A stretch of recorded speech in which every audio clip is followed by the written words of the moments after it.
Olá, seja muito bem-vindo ao Jornal da Record News. Esta edição também está ao vivo no nosso canal do YouTube e no Facebook da Record News. Vamos aos destaques desta segunda-feira.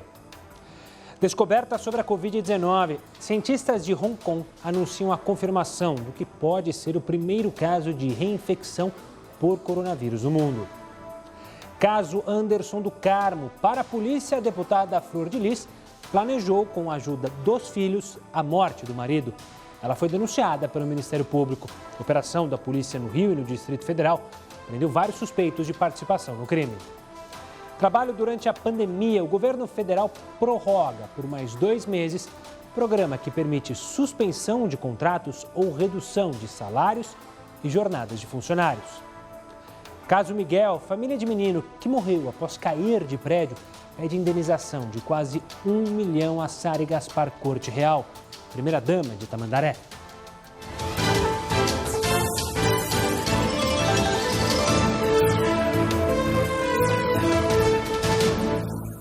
Cientistas de Hong Kong anunciaram a confirmação do que pode ser o primeiro caso de reinfecção por coronavírus no mundo. A pesquisa foi aceita para publicação no Clinical Infection Disease da Universidade de Oxford, mas esses dados ainda não foram divulgados completamente. O que se sabe até agora é que um paciente jovem e aparentemente saudável foi diagnosticado 2 vezes com a Covid-19. Isso no intervalo de 4 meses e meio entre os episódios. Os cientistas da Universidade de Hong Kong, segundo um comunicado divulgado nesta segunda-feira, descobriram que as linhagens do vírus eram diferentes, isso entre uma infecção e a outra, o que, de acordo com eles, comprovaria que se trata de uma reinfecção e não de uma infecção prolongada. Por isso, na primeira vez, o paciente desenvolveu sintomas leves e na segunda não sentiu nada. Os pesquisadores de Hong Kong trazem uma série de possíveis implicações do estudo. Uma delas é que a imunidade de rebanho provavelmente não vai eliminar esse tipo de coronavírus, apesar da constatação de que as infecções subsequentes podem ser mais brandas do que as primeiras. Outra hipótese levantada é de que essas novas linhagens do vírus vão continuar a circular entre a população, assim como os outros tipos de coronavírus que atingem os seres humanos. Por fim, os cientistas afirmam que as vacinas podem não ser capazes de oferecer uma proteção longa contra a Covid-19 e que os estudos clínicos para o desenvolvimento de imunizações devem incluir pacientes que se recuperaram da doença. A notícia chegou até a Organização Mundial da Saúde. Na entrevista coletiva desta tarde, a líder técnica da OMS repercutiu a descoberta. Maria Van Kerkhove afirmou que não se pode tirar conclusões de maneira precipitada. Ela disse que, pela experiência com outros tipos de coronavírus, a reinfecção é realmente possível. No entanto, a epidemiologista reforça que as pessoas não precisam ter medo e que, pelas evidências atuais, é possível dizer que, depois de serem infectados, os pacientes desenvolvem alguma resposta imunológica contra o vírus. Sobre o estudo em específico, a especialista disse que não teve acesso aos dados completos e, por isso, não é possível afirmar se o paciente em questão desenvolveu anticorpos que são neutralizantes. De qualquer maneira, a líder técnica da OMS ressaltou que esse tipo de estudo é importante e que ainda existe um longo trabalho a ser feito. A mãe, o pai e a avó do menino Miguel Otávio, de 5 anos, pediram na justiça uma indenização por danos materiais e morais de R$ 987 mil a Sari Gaspar Corte Real, primeira-dama de Tamandaré. A criança, bom lembrar, caiu do 9º andar de um prédio em junho deste ano, no Recife. Sari era patroa da mãe do garoto e estava com ele pouco antes do acidente. De acordo com as investigações, a primeira-dama deixou o Miguel sozinho em um elevador, enquanto a mãe dele passeava com a cadela da família dos ex-patrões. Sari foi denunciada por abandono de incapaz, que resultou em morte, e aguarda pelo julgamento em liberdade. Agora a gente fala da deputada Flor de Lis, que foi denunciada pelo Ministério Público do Rio de Janeiro pela morte do marido dela, Anderson do Carmo. De acordo com a polícia, ainda há suspeita de que a deputada tenha tentado envenenar a vítima. Uma operação conjunta da Polícia Civil com o Ministério Público prendeu na casa da família, no Rio, 4 filhos dela. Agora a polícia vai instaurar um novo inquérito para investigar a possível participação de mais pessoas no crime e as supostas tentativas de assassinato sofridas pelo pastor anteriormente. O repórter Felipe Batista conta pra gente quem são esses suspeitos. Uma boa noite, Felipe. Oi, Gustavo, muito boa noite a você, boa noite a todos que acompanham a Record News. Olha, segundo o Ministério Público aqui do Rio, os possíveis envolvidos são um pastor, o motorista da deputada, uma das netas dela e também a empregada que trabalhava na casa. Para os promotores é preciso prosseguir com as investigações, porque ainda não há indícios suficientes para denunciá-los neste momento. A polícia também afirmou que vai enviar ainda nesta semana um pedido de suspensão do mandato para a Câmara dos Deputados em Brasília. Mais cedo, o presidente da casa, Rodrigo Maia, disse que é preciso analisar a situação e afirmou que, como o crime não tem relação com o mandato da deputada, ela não tem direito ao foro privilegiado. Mas lembrando que para Flor de Lis ser afastada do cargo ou até mesmo presa, é preciso autorização da Câmara. Do Rio de Janeiro, Felipe Batista. Obrigado, Felipe. E os advogados da deputada federal Flor de Lis dizem que vão trabalhar para provar a inocência dela e se comprometem a entregar até amanhã os 2 passaportes da parlamentar, conforme a determinação da Justiça. O presidente nacional do PSD, Gilberto Kassab, informou que serão adotadas medidas para a suspensão imediata da filiação da deputada do partido e que, dependendo do resultado da Justiça, ela pode ser expulsa. O retorno das atividades presenciais com alunos nas escolas tem preocupado pais de um lado e professores do outro. Especialistas em saúde afirmam que o trabalho de prevenção vai ter que ser redobrado. Desde o início da pandemia, Natália tem sido professora além de mãe e tem ajudado Miguel, de 4 anos, nas tarefas da escola. Bem difícil, porque eu não estava acostumada com isso ainda, né? E a nossa vida mudou, tanto a dele quanto a minha. Mas, mesmo assim, eu ainda continuo querendo que as aulas sejam remotas, porque o vírus, a gente chegou na faixa verde, mas o vírus ainda existe, né? E o Miguel tá cheio de saudade dos coleguinhas. Eu tô tudo bem. Eu quero voltar para a escola. É, Miguel, mas vai ser preciso esperar um pouco mais para rever os coleguinhas. Por enquanto, as atividades presenciais nas escolas permanecem suspensas em Macaé. Mas a autorização do retorno, dada pelo governador do estado do Rio, Wilson Witzel, deixou Natália preocupada. Eu prefiro, sim, que continue isso e esperar chegar uma vacina para a gente ficar mais segura de mandar nossos filhos para a escola, né, com segurança. Porque eu não consigo mandar para a escola ainda. Acho que ainda não é o momento. Com a autorização, as prefeituras se articulam para esse possível retorno das atividades presenciais nas escolas.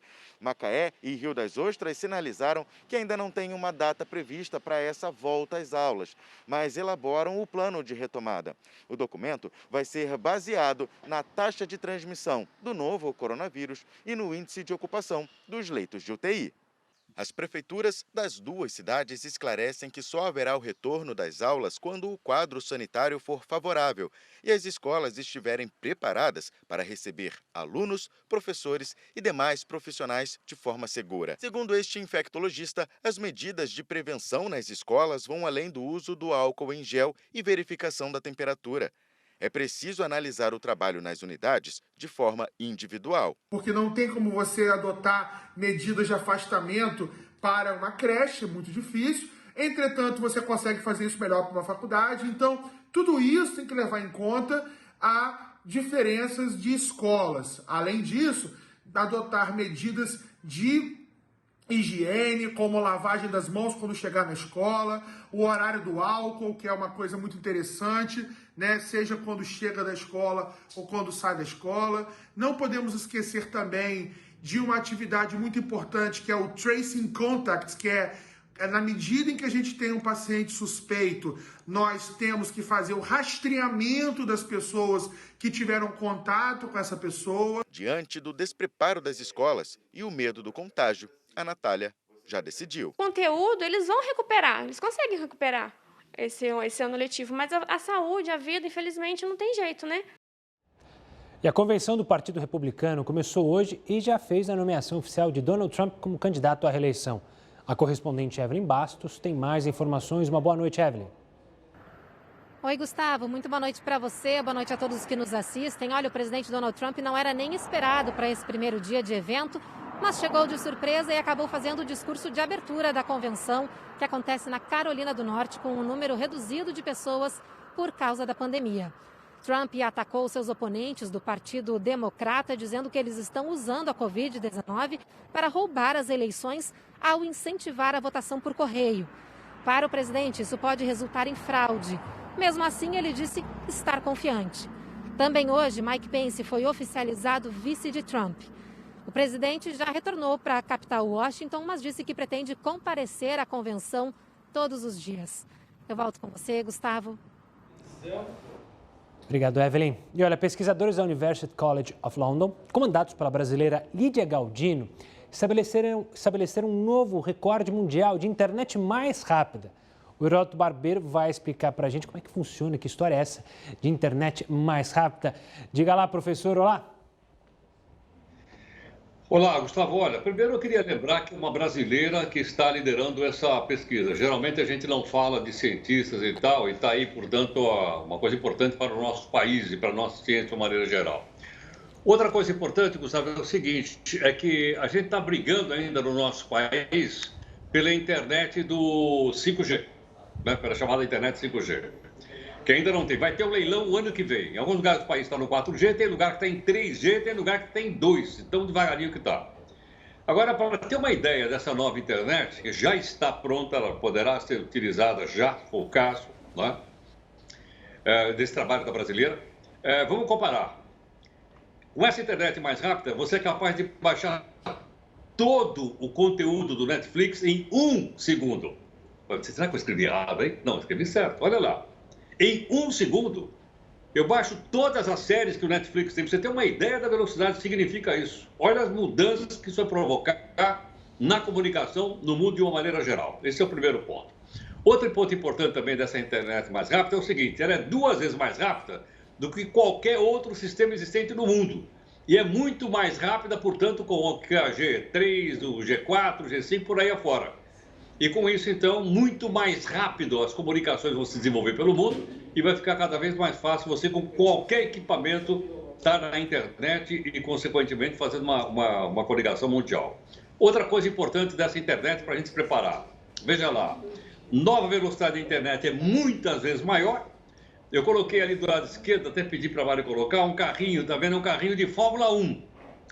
Embaixo, ó, o 5G, eu mandei colocar uma Kombi. Eu tinha Kombi, eu gostava de Kombi. Então, só para a gente ter uma ideia da diferença, da velocidade, da nova internet que equivale a um carro de Fórmula 1 e a 5G, uma velha Kombi andando aí pelas ruas da cidade. É diferente entre uma coisa e outra coisa. Por aí você vai ver a molecada, a moçada, cada vez mais, né, entrando. Agora você dizer, bom, mas por que as pessoas querem internet mais rápida? Porque aumentou o consumo de internet no mundo inteiro. Qual é o motivo? A gente já sabe, tem explicado aqui no jornal. Por causa primeiro da pandemia, pessoal em casa, baixando lá tudo quanto era coisa possível imaginar. Segundo, muita gente como eu, estou trabalhando em casa, home office, eu estou precisando da internet, que muita gente trabalhando em casa. Outra questão que a gente viu na reportagem agora há pouquinho aí que você mostrou, ou seja, as crianças estudando em casa precisam da internet. E aumentou também.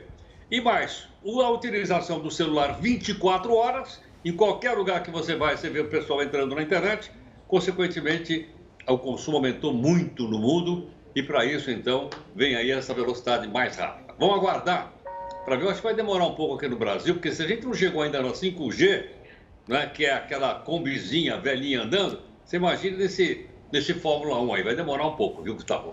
Vai demorar, mas a gente aguarda. Eu lembro ainda da época da internet de escada, que era uma tensão, fazia aquele barulhinho chato, até conseguir entrar para...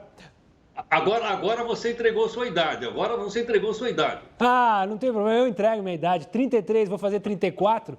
E é engraçado que aquilo demorava séculos para você baixar uma foto, um vídeo, deixava a madrugada inteira o computador ligado para baixar algo e hoje em dia, como você mencionou, né, 1 segundo para baixar um conteúdo gigantesco.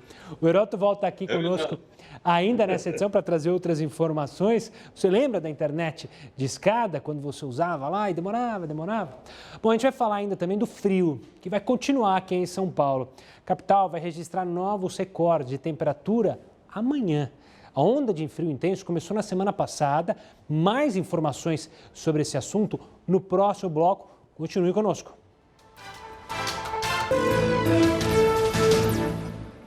O Jornal da Record News está de volta. Durante a última semana, a gente falou bastante sobre o caso da menina estuprada e que teve que fazer um aborto lá em Pernambuco. Então, a gente vai falar mais sobre essa situação. Quais cuidados que pais e responsáveis devem ter para evitar um abuso sexual infantil ou reconhecer que uma criança passou por uma situação dramática como essa. A Michele Mansour, gerente nacional de desenvolvimento programático da ONG Aldeias Infantis SOS Brasil, vai explicar para a gente. Obrigado pela participação mais uma vez, conversar com você, Michele. Michele, a gente agradece. Michele, a gente vê casos de estupro, de agressão sexual a crianças muito pequenas. Tem como a gente perceber que algo está estranho, mesmo numa criança tão pequena? Uma boa noite para você. Boa noite, prazer estar aqui de novo, Gustavo, com vocês.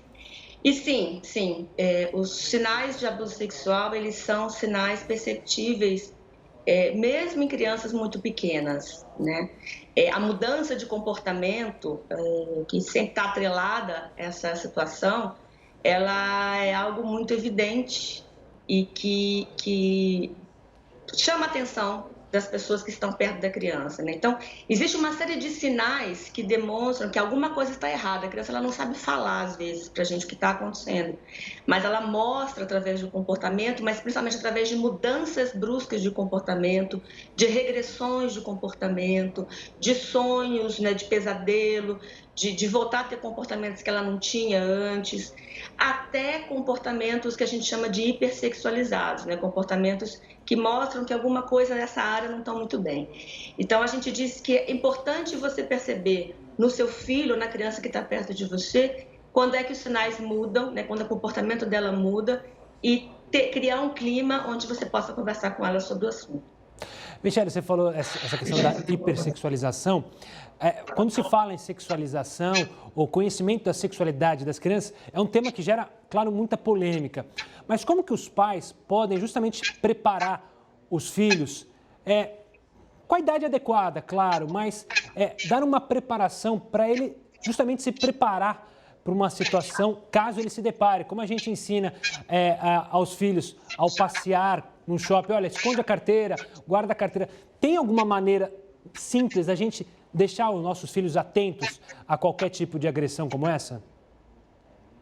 Essa é uma pergunta muito importante, porque a questão do tabu que a gente tem para falar sobre esse tema, ele é uma questão que complica muito a situação, né? Falar de prevenção de abuso sexual falar de sexualidade, né? E nós ainda temos muita dificuldade de falar sobre esse tema como pais, como mães, como cuidadores. E é exatamente por aí que a prevenção se dá. Quanto mais a criança conhece o seu corpo, quanto mais a criança conhece os limites do seu corpo, onde uma outra pessoa pode tocar, onde uma outra pessoa não pode tocar, como ela se protege, né? Mais tem mais chances ela tem de se proteger de uma situação e de reconhecer uma situação de risco para ela. Então, claro que você falou, e é importante repetir, respeitando a idade das crianças, mas desde cedo e nomeando as partes do corpo, né? Existem alguns jogos que até trabalham com semáforo, né? Então que partes do corpo são absolutamente vermelho para outra pessoa tocar, ensinar para a criança a noção de intimidade, daquilo que é só nosso, né?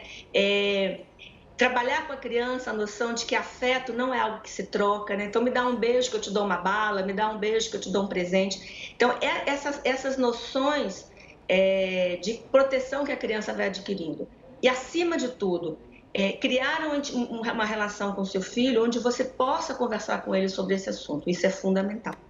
Michele, quero agradecer demais a sua participação e, claro, os aconselhamentos aos pais que, claro, ficam preocupados quando a gente vê reportagens, como a gente mostrou na semana passada, da menina de 10 anos. Voltando a falar um pouco de coronavírus, estudos apontam que o coronavírus pode causar graves sequelas no coração, até mesmo em pessoas que foram assintomáticas. Veja só na reportagem. Além de causar graves danos ao pulmão e a vários órgãos do corpo, dados recentes mostraram que as sequelas mais graves do coronavírus podem ser no coração. Um pequeno estudo feito na Alemanha e publicado na revista científica JAMA Cardiology analisou 100 pessoas com idade média de 49 anos que tiveram a Covid-19. Cerca de 2 meses depois do diagnóstico e totalmente curadas, exames de ressonância magnética feitos pelos cientistas mostraram danos críticos no coração. Cerca de 80% desses pacientes apresentaram anomalias cardíacas e 60% tinham miocardite, que é uma inflamação do músculo do coração. O mais curioso é que a maioria das pessoas avaliadas foi assintomática, ou então apresentou sintomas leves da doença. Aqui no Brasil, o cardiologista Marcelo Sampaio, da Beneficência Portuguesa de São Paulo, diz que também notou problemas cardíacos em pacientes que tiveram a Covid-19. Temos observado uma série de complicações cardiovasculares em pacientes que apresentaram o Covid-19. Os pacientes se queixavam muito frequentemente de dor no peito, de palpitações, de falta de ar. E quando nós observávamos, haviam alterações específicas no músculo do coração, que era o que a gente chama de miocardite.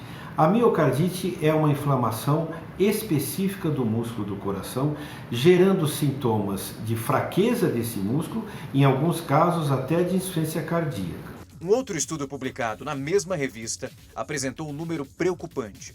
Autópsias feitas em 39 pacientes que morreram por Covid-19 revelaram a presença do vírus na parede do coração. Isso em 60% dos casos. Especialistas apontam que o coronavírus pode afetar qualquer estrutura do coração, causando inflamação e trombose nos vasos e tecidos, além de causar manifestações diversas no sistema vascular, como injúria miocárdica, insuficiência cardíaca, arritmia e miocardite. Os cientistas ainda estão tentando entender como o coronavírus causa esses problemas. Eles não sabem se é por um dano provocado diretamente pela Covid ou então por causa da violenta resposta imunológica do organismo ao vírus. Hoje nós sabemos que todo paciente que se recupera de Covid-19 deve ter uma avaliação cardiológica. Primeiramente com um exame com um cardiologista, onde ele vai conversar, vai perguntar sobre sintomas, vai realizar um eletrocardiograma. Em alguns casos selecionados, ele irá fazer um ecocardiograma, que é um ultrassom do coração. E outros casos ele vai se reservar para fazer uma ressonância que pode apontar alterações da estrutura do coração com uma lesão direta no músculo cardíaco. A cidade de São Paulo vai registrar novos recordes de temperatura nesta terça-feira. Há mínimas previstas de 7 e 8 graus entre hoje e amanhã.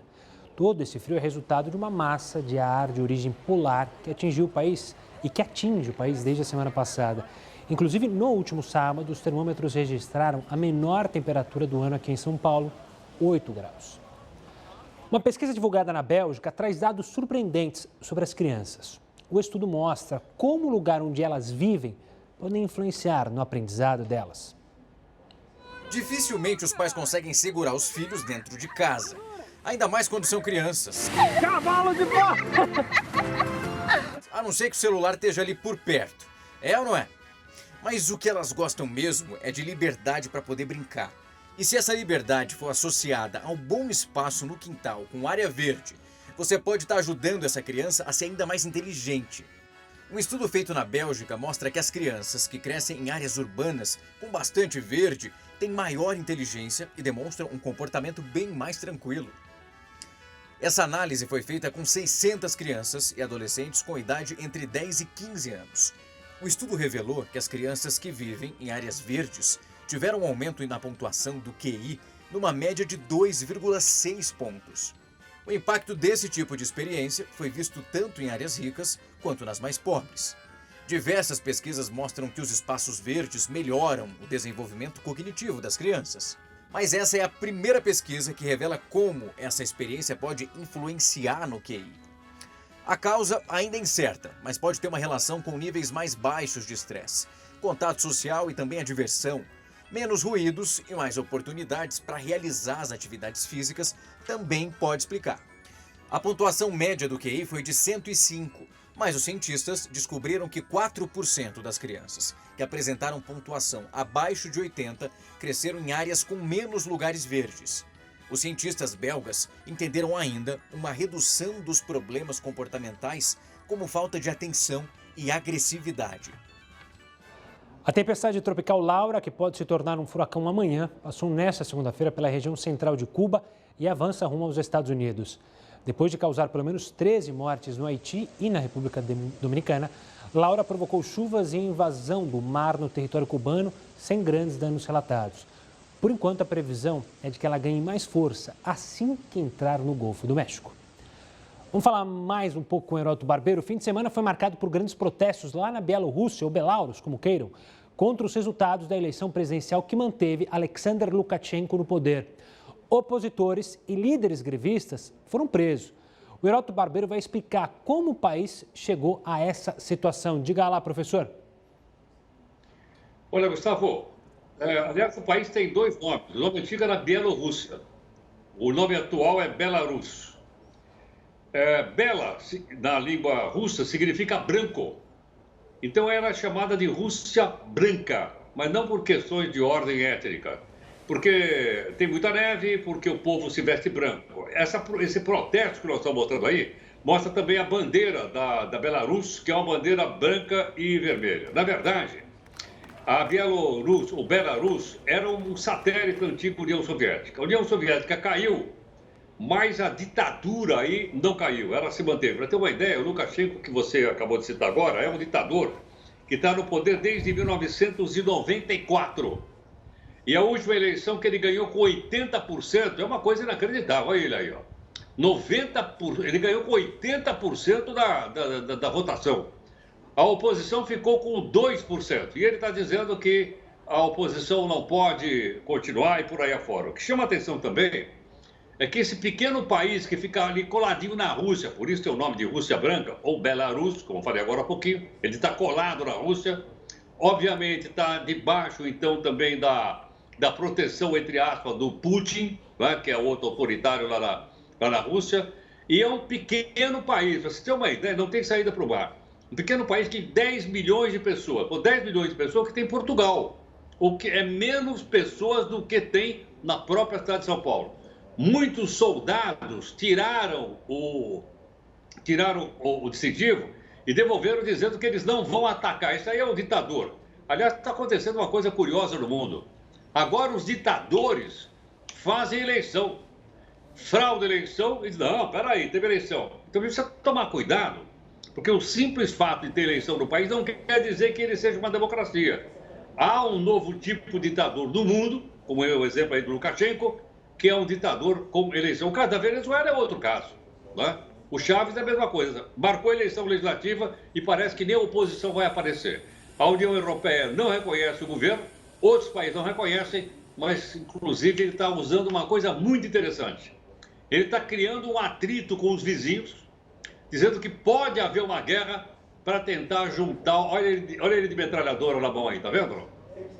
Para tentar juntar o povo contra o inimigo externo. Coisa que mais ou menos, Gustavo, você está lembrado, a Argentina fez quando ela atacou as Ilhas Falklands ou Malvinas, porque o governo militar argentino estava pifando e ele arrumou então o inimigo externo para tentar se manter no poder. É mais ou menos, né, o que ele está fazendo. Olha a quantidade de gente protestando contra o tal do Lukashenko lá na Belarus.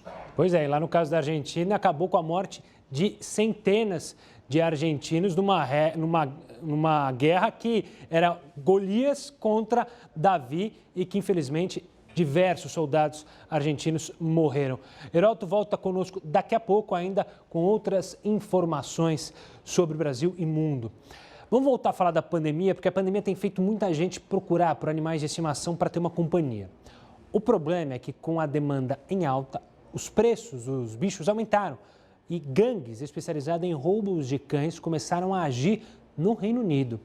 De acordo com uma ONG que ajuda donos de animais perdidos a recuperá-los, de 23 de março, quando começou o confinamento no Reino Unido, até o dia 1º de junho, houve um aumento de 65% no número de roubos em comparação com o mesmo período do ano passado. Pois é, as gangues têm preferência por animais de raça, roubam os bichos para depois vender.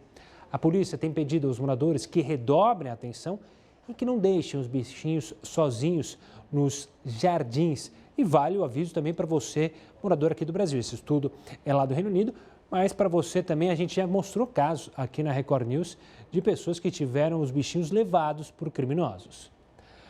O governo federal prorrogou por mais 2 meses o programa que permite a suspensão de contratos ou redução de salários e jornadas de funcionários durante a pandemia. Os detalhes daqui a pouco.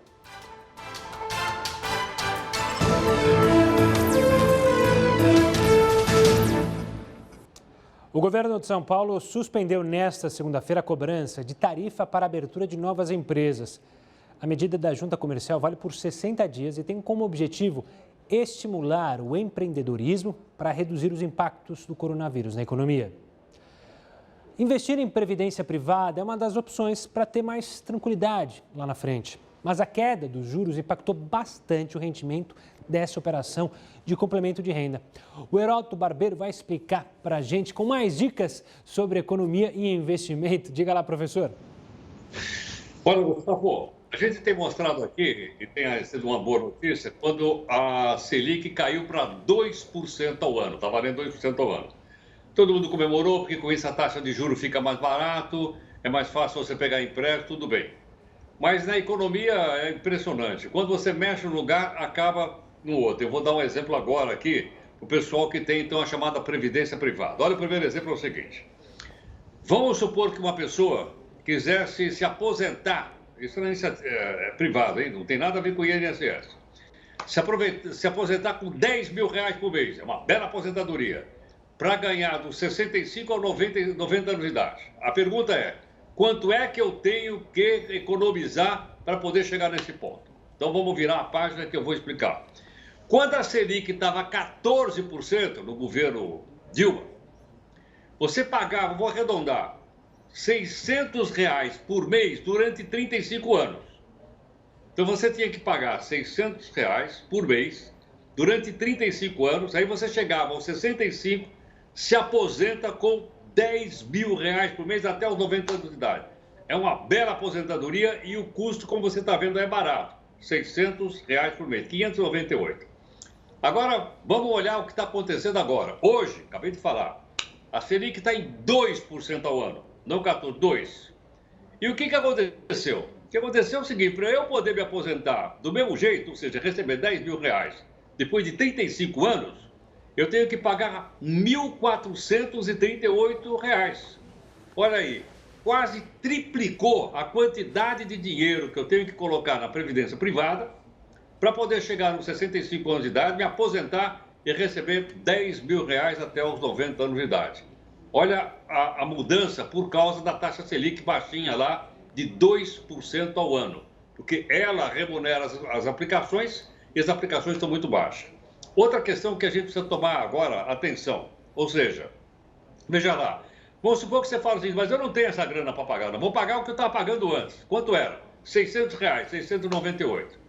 Com essa Selic que está em cima de 2%, se você pagar só os R$600 durante 35 anos, ao chegar aos 65 anos de idade, em vez de se aposentar com 10 mil, você vai se aposentar com R$5.106 por mês, que é mais ou menos o teto do INSS, por aí. Mas veja a sua contribuição.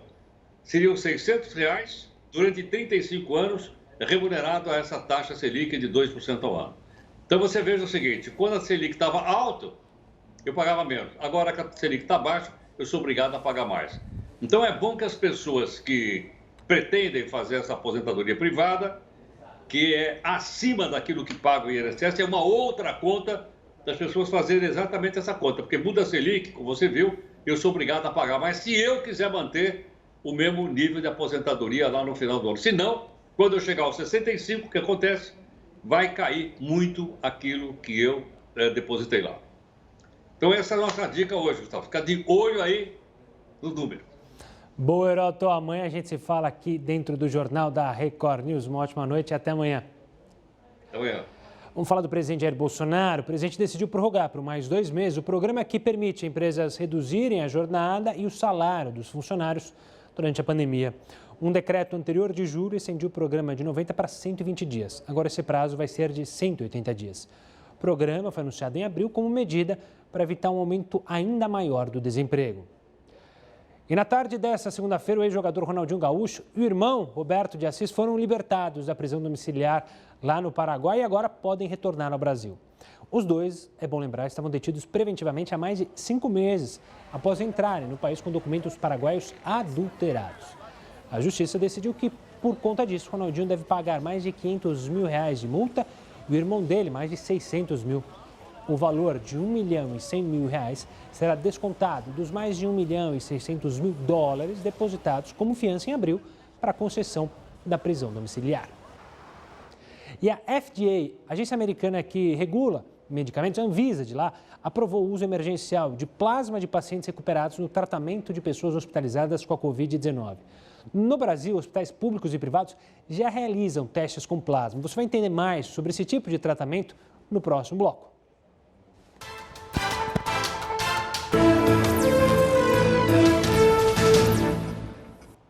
Desde o início da quarentena, a cidade de São Paulo interditou mais de 1.000 estabelecimentos por descumprirem as medidas de combate à pandemia do coronavírus. De acordo com a prefeitura, do total de interdições, 616 são bares, restaurantes, lanchonetes e cafeterias. As fiscalizações ocorrem diariamente e o valor da multa é de R$ 9.231, aplicada a cada 250 metros quadrados.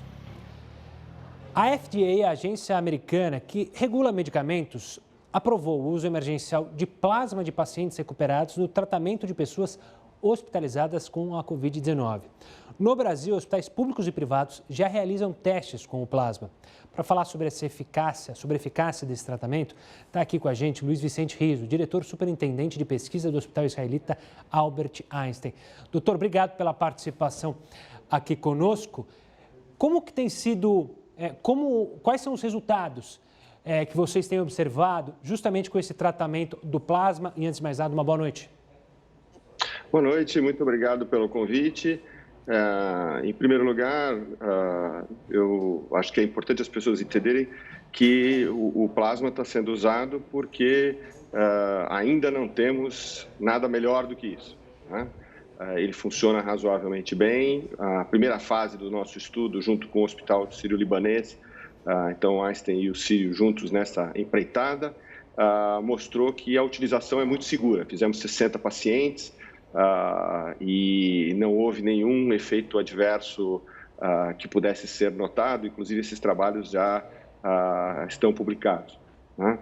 Nós estamos entrando agora numa segunda fase, porque nesta primeira fase ficou claro também que alguns conjuntos de pacientes se beneficiavam, principalmente aqueles pacientes que estavam na iminência de entrar em necessidade de respiração mecânica com intubação, né? Então, nós estamos começando uma segunda fase junto com o Sírio. Há também um outro projeto do qual o Einstein participa, que é capitaneado pela Universidade de São Paulo, pelo Dr. Esper Calaz e a doutora Alice Young, que conta com a participação também da Unicamp, da Faculdade de Medicina de Ribeirão Preto, do próprio Sírio e da gente, com o objetivo de olhar aspectos mais técnicos de como é que isto funciona. Mas a passagem do plasma é uma coisa que a gente conhece já há muitos anos, faz mais de 100 anos que faz isso, até mesmo antes da gente entender o que os anticorpos eram de verdade, antes da gente ter antibióticos. E parece ser muito eficiente nos casos mais graves da doença. Doutor, o senhor falou nos casos mais graves, né? Eu vou relembrar, né, que os casos mais graves costumam atingir as pessoas mais velhas.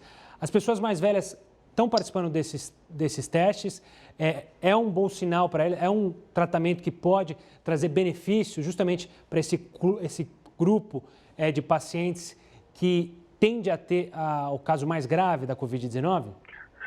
Nós não estratificamos especificamente por idade, e sim por necessidade, né? Como eu te disse, nesta fase inicial, o que nós fizemos foi utilizar naqueles pacientes que estavam ou nas unidades semi-intensivas, prestes a serem intubados, mas já graves o suficiente para precisar de auxílio respiratório, e nos pacientes nas unidades intensivas. Por motivos óbvios e estatísticos, como você mesmo mencionou, a maior parte desses pacientes tinham mais de 60 anos de idade, mas pacientes jovens também, eu digo assim, com 40 anos, porque eu já tenho quase 60, então para mim 40 anos é bastante jovem, né?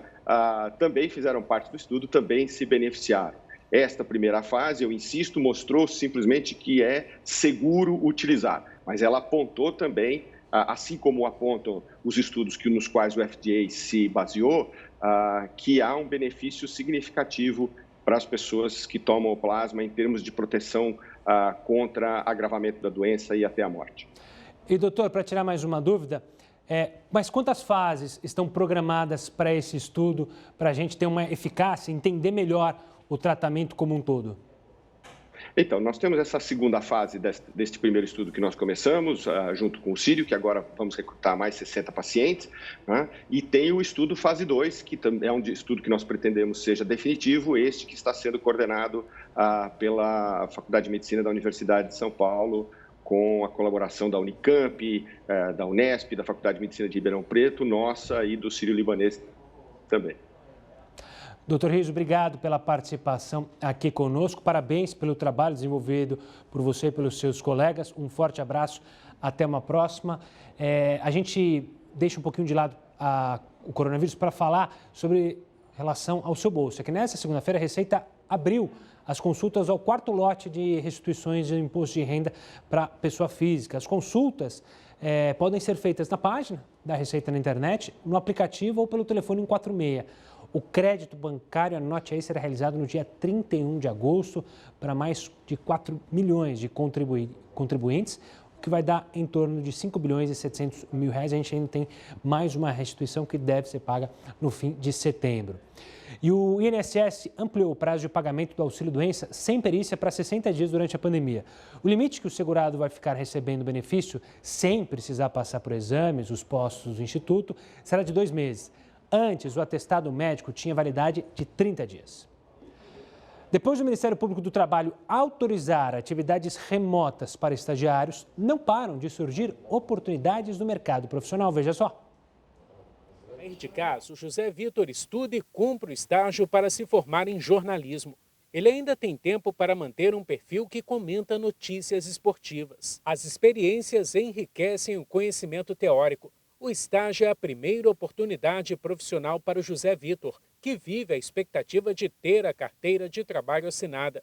Cada tecla pode ser o caminho para o sucesso. Você sempre tem que estar pensando em aprender mais. Eu acho que o ciclo da vida, o ciclo do aprendizado, ele vai além da faculdade. Vazias e ainda com risco de contágio pela Covid-19, as salas de aula permanecem sem previsão de retorno dos estudantes. Com a retomada das atividades econômicas, os dados mais recentes do Centro de Integração Empresa-Escola são otimistas. A oferta de vagas cresceu 99,34% em junho. As oportunidades foram preenchidas por candidatos do ensino médio superior. Com a pandemia do coronavírus, estão autorizadas pelo Ministério Público do Trabalho as atividades em sistema home office para os estagiários.